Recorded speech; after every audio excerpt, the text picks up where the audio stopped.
A teenage boy walks home from school with a friend in a Chicago neighborhood that often does not make headlines. Suddenly, a car pulls up and shots ring out. When the air clears, another 15-year-old Chicago boy is wounded in a drive-by shooting. Tonight, police at the scene are using flashlights to search for evidence. They're canvassing the neighborhood looking for anyone who can help them find the people who pulled the trigger. Channel 2's Jim Avila is live at the scene with the latest on the search for suspects. Jim? Linda, the young boy, 15 years old, didn't have a chance to run away, didn't have a chance to cover up. One shot killed him, one shot hit him right in the throat. He's now in critical condition. He was hit by this chain link fence. He was walking home along this street, 103rd Street, when the shots came out of this wooded area, which conceal railroad tracks. Police know where the shots came from. They do not know who fired them. His bloody starter sports jacket crumpled on the street, evidence of a vicious shooting. Flashlights through the trees from detectives searching the nearby railroad tracks for clues, but they find few.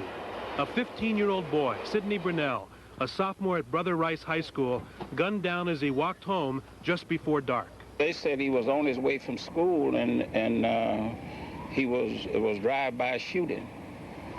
They shot him in the neck, I understand, and he said he was in fair condition.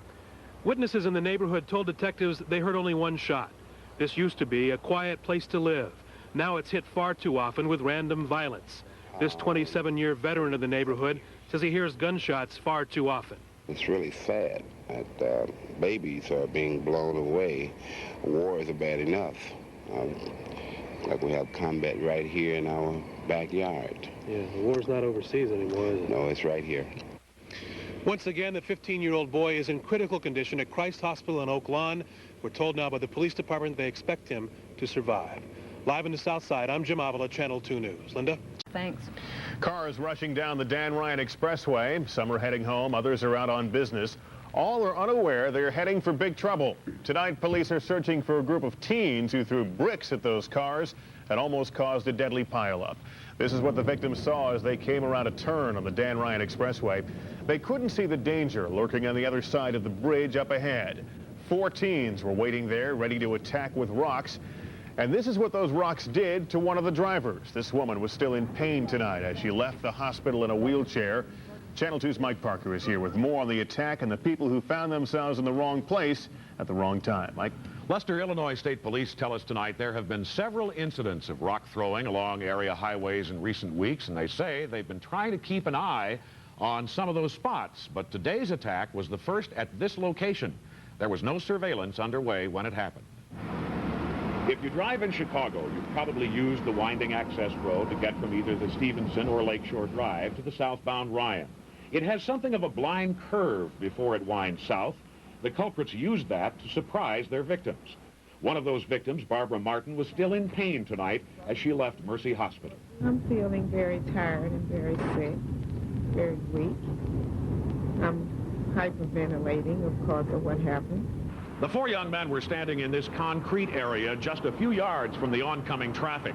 It was from here that they pitched their bricks, chunks of concrete, and rocks, perhaps even a ball bearing, at the traffic coming directly at them, virtually at point-blank range. Witnesses say the culprits were 17 to 20 years old. One wore a blue and yellow jumpsuit. Another wore a blue windbreaker. Evidence of the potentially deadly attack was easily seen scattered all over the roadway. Police also found a ball bearing they think might have shattered the window next to Barbara Martin. 7 vehicles in all were hit in a matter of a few moments, including a limousine carrying morning radio DJ Doug Banks. If anybody would have been sitting in the passenger side of this car, probably would have been dead. And if they would have aimed just a little bit more, he probably would have been seriously hurt. So no, I don't think there's anything funny about this at all. And a Bridgeport woman tonight says someone pitched a rock at her van last night on the Stevenson Expressway near Damon. And you can still see the rock is right in there. Yeah, the rock is still in behind the broken plastic. There is a problem out there. I mean, it's dangerous to be driving in expressways or anywhere for that matter on the streets.